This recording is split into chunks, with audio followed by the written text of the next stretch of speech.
Tell me this is a joke. Tell me you are not really doing this to me. Get out of here. This house does not belong to you anymore. This is my house. My father left it to me. How dare you stand here and say that to my face? Your father is not here anymore, and this key says it is mine now. Enjoy it while it lasts. You have no idea what you just did.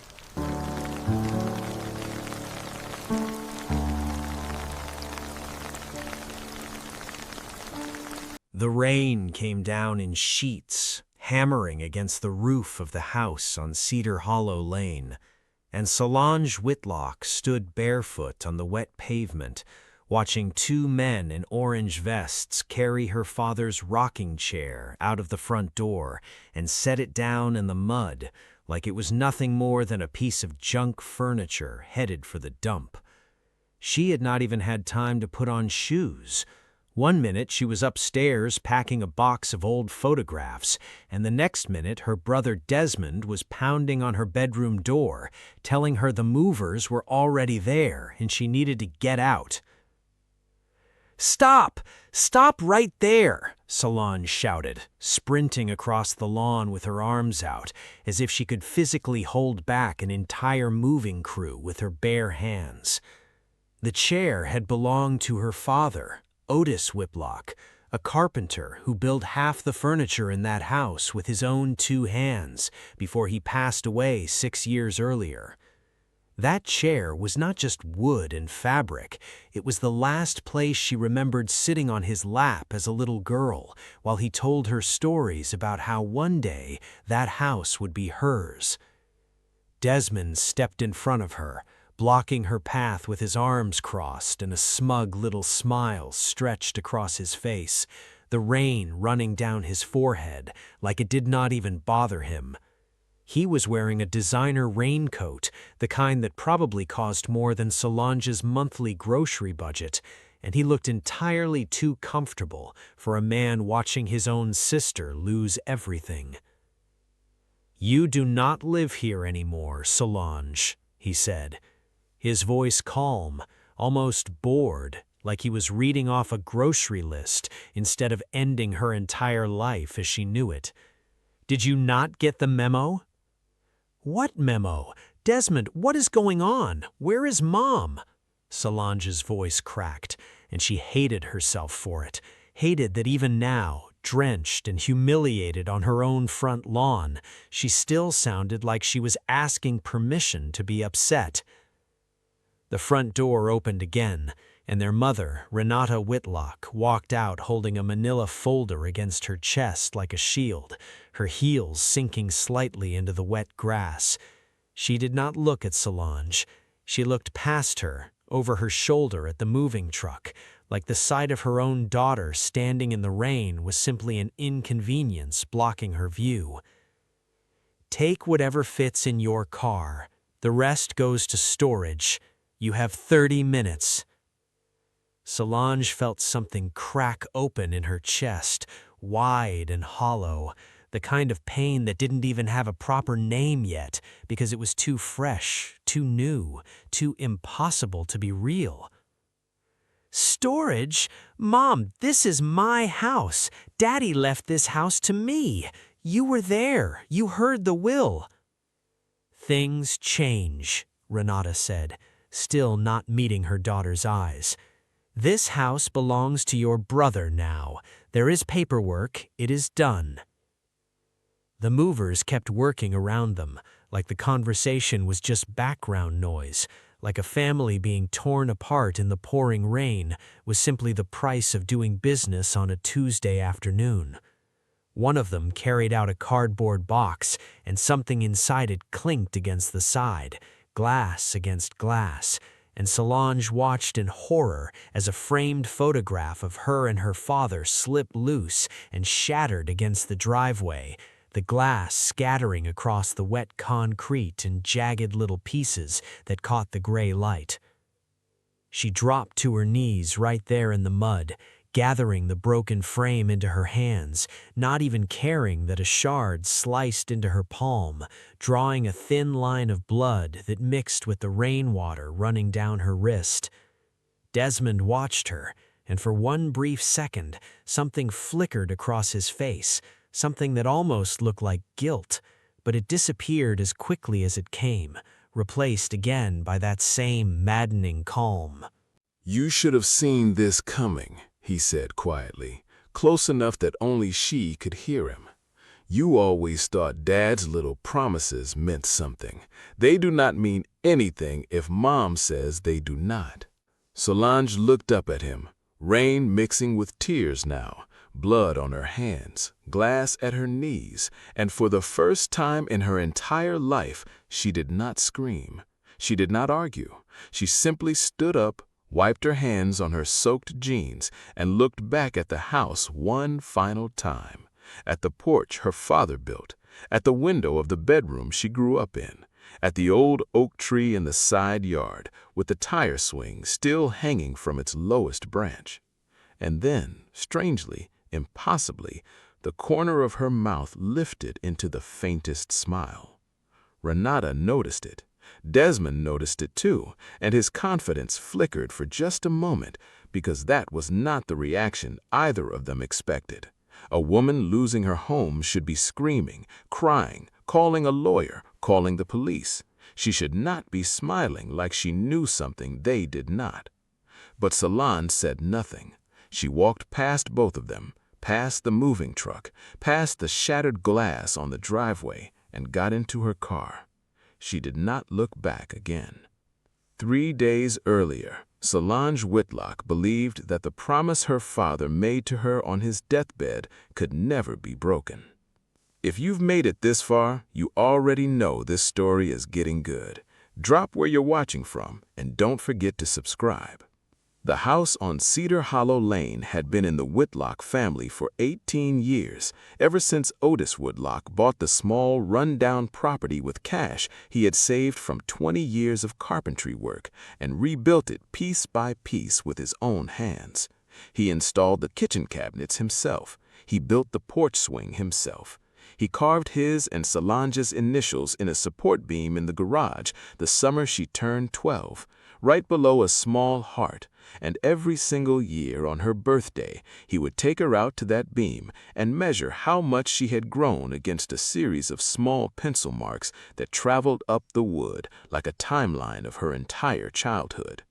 Desmond had never cared much for the house growing up. He preferred basketball courts and friends' houses, and later business school and flashy cars. But Solange loved every splinter of it, every creak in the floorboards, every crooked nail her father had hammered in by hand.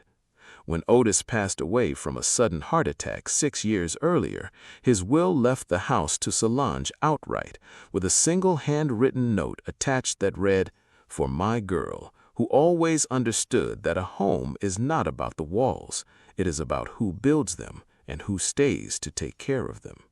Renata had never fully accepted that decision. She loved her son fiercely, in a way that sometimes bordered on blind, and over the years, small betrayals had piled up quietly, the way snow builds before an avalanche. When both children were young, Otis bought them each a bicycle for Christmas, but within a month, Renata had swapped Solange's sturdier bike for Desmond's because, as she put it, boys need something that can handle rough riding. When Solange turned 18, her father had set aside a modest college fund in her name, money he had been saving since she was born. But somehow, $3,000 of it mysteriously vanished the same month Desmond needed to cover a gambling debt from a fraternity poker game gone wrong. Nobody ever officially admitted where that money went, but Solange always knew. 3 days before the rain and the movers and the shattered picture frame, life on Cedar Hollow Lane looked almost peaceful. Solange had just come home from her evening shift at the architecture firm downtown, where she worked as a junior designer while finishing her final licensing exams, and she was surprised to find her mother sitting at the kitchen table with a stack of papers spread out in front of her, along with a man in an expensive gray suit that Solange did not recognize. "Who is this?" Solange asked, setting her keys down on the counter. "He is helping me with some paperwork," Renata said quickly, sliding the documents into a folder before Solange could get a good look. Solange should have pressed harder. Later, she would replay that moment 100 times, wondering if things could have gone differently if she had simply grabbed the folder and read it right there.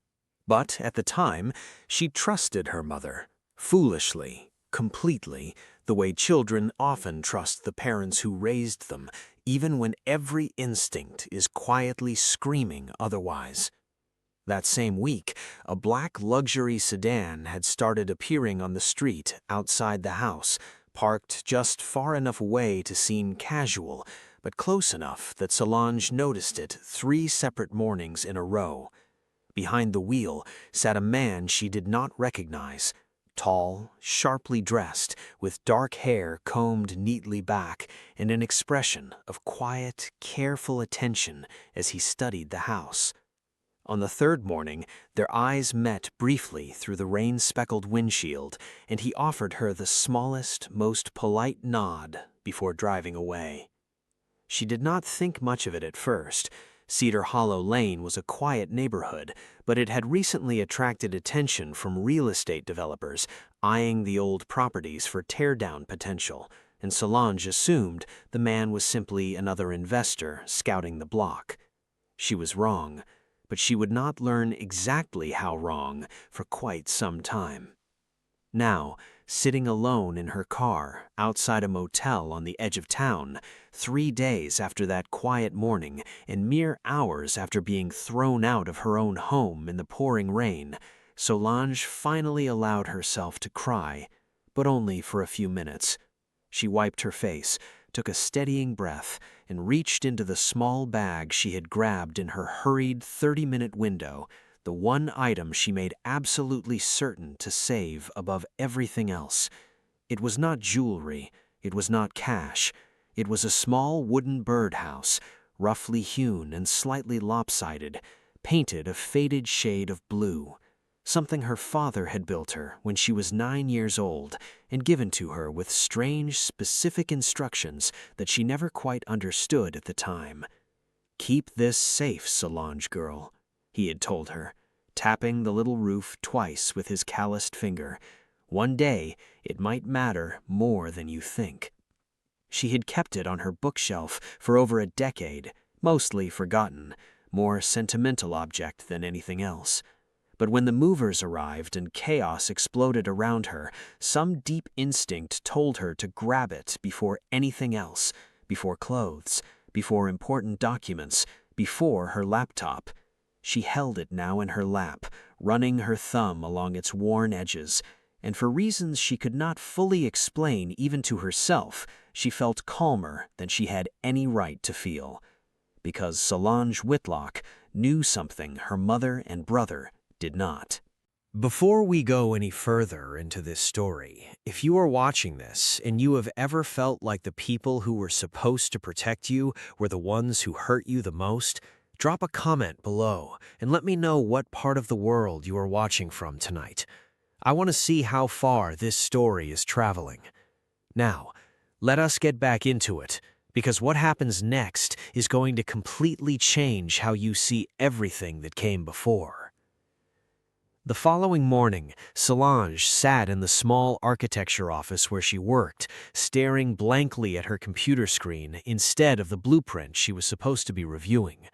Her coworker and closest friend, a sharp-tongued woman named Bevan Marchetti, dropped a cup of coffee on her desk and immediately noticed something was wrong.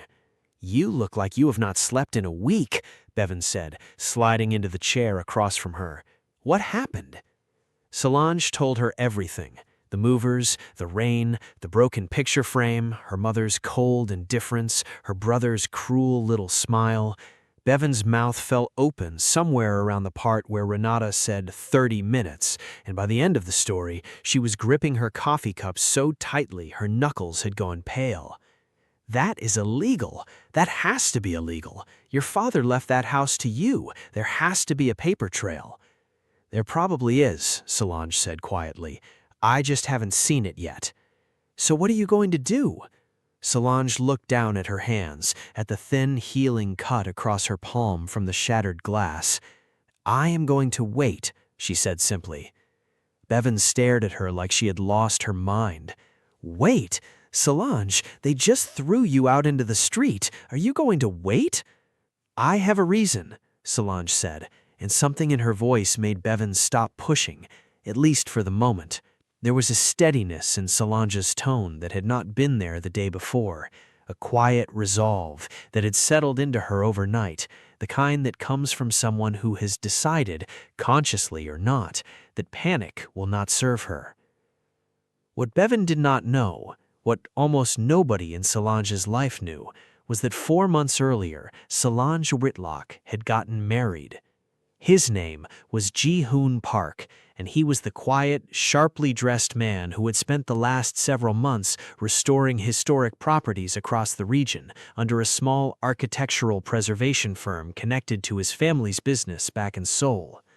Solange had met him nearly a year earlier at an industry networking event downtown, where he had approached her not with the polished, rehearsed charm of most men in that room, but with genuine, almost boyish curiosity about a small sketch she had brought of a renovation concept for an old Victorian home slated for demolition. "You saved the original crown molding in this design," he had said, studying her sketch with real interest. "Most people would tear all of it out and start from nothing. Why did you choose to keep it?" "Because it already had a story," Solange had answered. "You don't throw away a story just because it's easier to start a new one." Ji-hoon had smiled at that, a real smile, unguarded, and something about the simplicity of the moment stuck with both of them long after the event ended.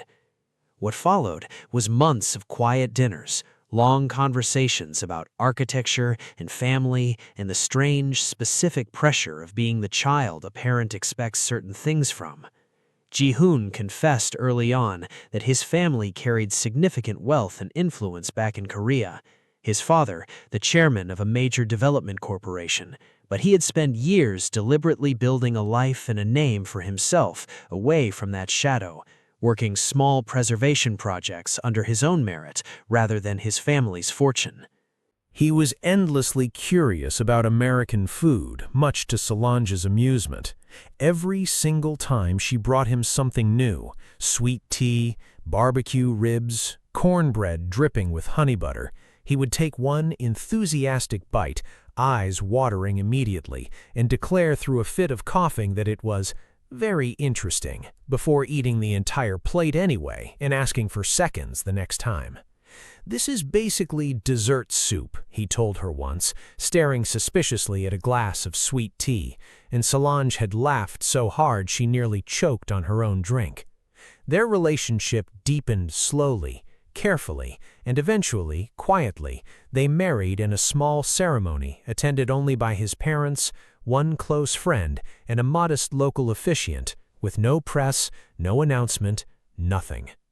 When Bevan had once asked, half joking, why Solange kept her personal life so private, Solange had given her a simple, tired answer that carried more weight than Bevan realized at the time. "Every good thing I have ever shared with my family," Solange had said, "they have found a way to ruin it. I am not ready to hand them anything else to destroy." Ji-hoon had asked her the same question once, sitting beside her on the porch of the house on Cedar Hollow Lane, watching the sun sink behind the old oak tree. "If this house disappeared tomorrow," he asked softly, "would you still know where home is?" Solange had taken a long moment before answering.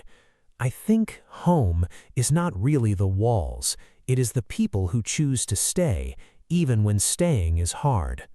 Ji-hoon had reached over and taken her hand then, saying nothing else, because nothing else needed to be said. Back at the motel that evening, Solange finally worked up the courage to call him. He picked up on the second ring, and the moment he heard the exhaustion in her voice, his tone shifted immediately from warm to alert. "What happened?" he asked. She told him everything, and she heard him go completely silent on the other end of the line, the kind of silence that carried more anger in it than shouting ever could. "I am coming to the hotel," he finally said. "Ji-hoon, you do not have to." "I am coming," he repeated gently but firmly, and the call ended before she could argue further. Meanwhile, back at the house on Cedar Hollow Lane, Desmond Whitlock was already celebrating his new ownership with an energy that bordered on reckless. Within 48 hours of Solange's eviction, he had contractors walking through the property, discussing plans to gut the entire first floor. He wanted an indoor bar built into what had once been his father's study. He wanted the old workshop in the backyard, the one where Otis Whitlock had spent countless hours building furniture with his bare hands, completely demolished for making room for a swimming pool. "What about this wall right here?" one of the contractors asked, tapping a support beam near the kitchen. "This looks load-bearing. We would need to reroute some structural support if you want to open up this space." "Just take it out," Desmond dismissively said, waving his hand. "We'll load bear somewhere else." The contractor gave him a long, incredulous look before quietly gathering his tools and informing Desmond that he would need to consult with an actual structural engineer before any demolition could safely proceed, effectively ending the conversation, and later that week, the contractor's involvement in the project entirely after a heated disagreement over safety codes Desmond seemed determined to ignore. Renata, for her part, watched her son's renovation plans with a strange, uneasy pride, the kind that comes from someone trying very hard to convince herself she made the right decision. Late one night, unable to sleep, she found herself standing in the doorway of what used to be Solange's bedroom, now half-emptied, boxes stacked haphazardly in the corner. She noticed a loose brick near the base of the old fireplace, slightly out of alignment with the others, something she had genuinely never noticed in 18 years of living in that house. She might have investigated further if her phone had not buzzed at that exact moment with a message from her attorney, reminding her that certain paperwork still needed her final signature to fully transfer the property title into Desmond's name. She set the thought aside and went back downstairs, never realizing how close she had come to uncovering the truth months earlier than she eventually would. The truth came instead from Mr. Calloway, the elderly, notoriously grumpy neighbor who had lived next door to the Whitlock family for over 15 years. A man known throughout the block for complaining loudly about everyone's overgrown lawns, while secretly watering their flower beds himself whenever they went out of town. Mr. Calloway adored Otis Whitlock, considered him one of the few genuine friends he had made in his later years, and he watched with quiet, simmering disapproval as Desmond's construction crews tore through the property that Otis had built with such obvious love. 2 days after Solange was evicted, Mr. Calloway tracked down her cell phone number through Bevan, whom he vaguely remembered meeting at a barbecue years earlier, and called Solange directly. "Your daddy told me something once," he said without much preamble, his gravelly voice carrying the weight of a memory he had clearly been sitting on for a long time. "Years back, right before he passed, he came over to fix my mailbox, and out of nowhere, he got real serious. He told me, if anything ever happens to me and things ever go wrong with the house, tell Solange to check the birdhouse. I thought it was strange at the time, but I never forgot it. Does that mean anything to you?" Solange nearly dropped the phone. She thought of the small, lopsided blue birdhouse sitting on the nightstand of her motel room, the one item she had instinctively grabbed during the chaos of the eviction, without fully understanding why. That night, with trembling hands, she finally examined it closely for the first time in years. She turned it over, checked the small door, checked the perch, and found nothing unusual, until she noticed the bottom panel was slightly loose, held on by 2 tiny screws rather than glue like the rest of the structure. She retrieved a small screwdriver from her car's emergency kit and carefully removed the panel. Inside, tucked into a small hollow space her father had clearly carved out by hand, was a single brass key, old and slightly tarnished, along with a tightly folded piece of paper. The paper contained a short note in handwriting, her father's familiar handwriting.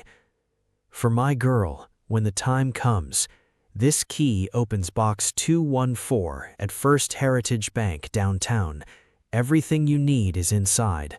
I always knew this day might come. I am sorry I could not be there to protect you from it myself. Love always, Dad."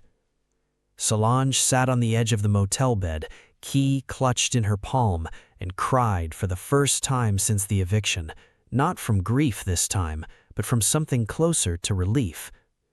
The next morning, with Ji-hoon by her side, having driven through the night to reach her, Solange walked into First Heritage Bank and presented the brass key along with her identification. Inside the safety deposit box was not money as she half expected, but something far more valuable.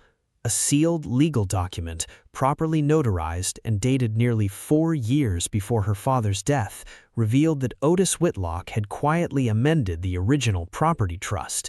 Under this amendment, full and irrevocable ownership of the Cedar Hollow Lane property would automatically transfer to Solange upon completion of her professional architecture license, an achievement she had actually finalized just 3 weeks earlier, though she had not yet told her family, wanting to celebrate the milestone privately before facing their reactions. Renata had never known about this amendment. The original will Otis left behind, the one Renata had shown her attorney, was an earlier, outdated version, one Otis had deliberately left unchanged and easily accessible, while quietly filing the true, updated version separately, almost as if he had anticipated exactly this kind of conflict unfolding after his death. Solange's hands shook as she read through the documents with the bank's legal representative, confirming their validity. Everything her mother had done, every signature, every transfer of title to Desmond was built on a legal foundation that no longer existed. But there was another twist waiting, one that made the entire situation infinitely more complicated. According to additional paperwork Solange's attorney uncovered over the following days, Desmond had not simply taken over the house to live in it, he had already entered into a preliminary agreement with a development company, accepting a substantial deposit against the eventual sale of the property for a large residential complex, fully intending to demolish the house entirely once construction plans were finalized. He had already spent a significant portion of that deposit on outstanding debts and a down payment on a new luxury condo downtown. He was, in every practical sense, trapped. He did not legally own the property he had already agreed to sell. Solange's attorney advised her to proceed carefully, methodically, gathering every piece of documentation before making any confrontation. It took nearly 2 weeks of quiet legal maneuvering before everything was finally, airtight, undeniably in place. On the day everything came to a head, Renata was standing in the driveway of Cedar Hollow Lane, overseeing yet another round of demolition work, when a line of sleek black vehicles pulled slowly onto the street, far more formal and imposing than the usual contractor trucks she had grown accustomed to seeing. For a brief, hopeful moment, she assumed the development company had sent their executives to finalize details on the sale, and she straightened her posture, smoothing down her blazer, ready to greet what she believed would be good news. Instead, the rear door of the lead vehicle opened, and a small team of sharply dressed legal representatives stepped out first, followed by an older, distinguished Korean man Renata did not recognize, and finally, by a familiar face she had seen parked outside her house months earlier in that same quiet black sedan.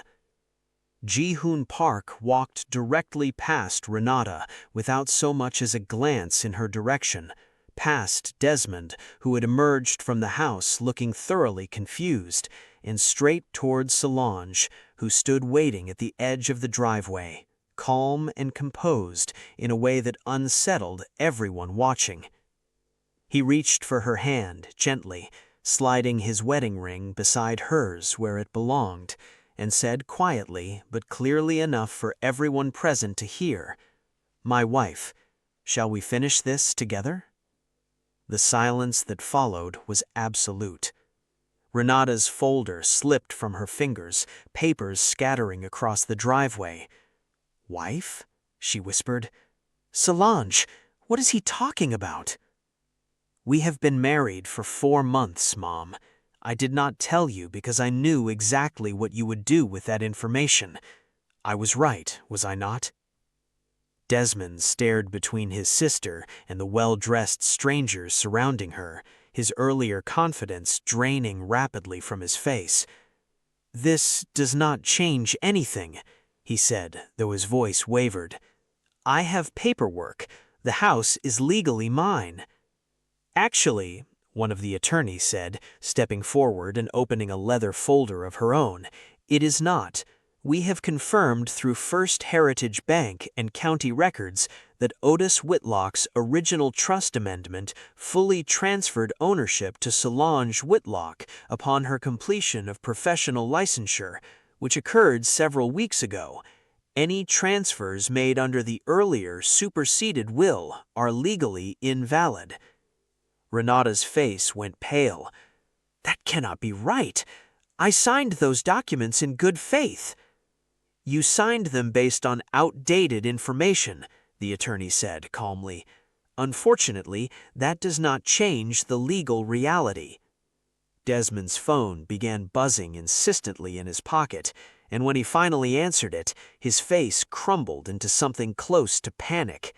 It was the development company, informing them that their legal team had just been made aware of the ownership dispute, and that their agreement, along with the deposit he had already spent, was now considered void, with formal repayment demands to follow.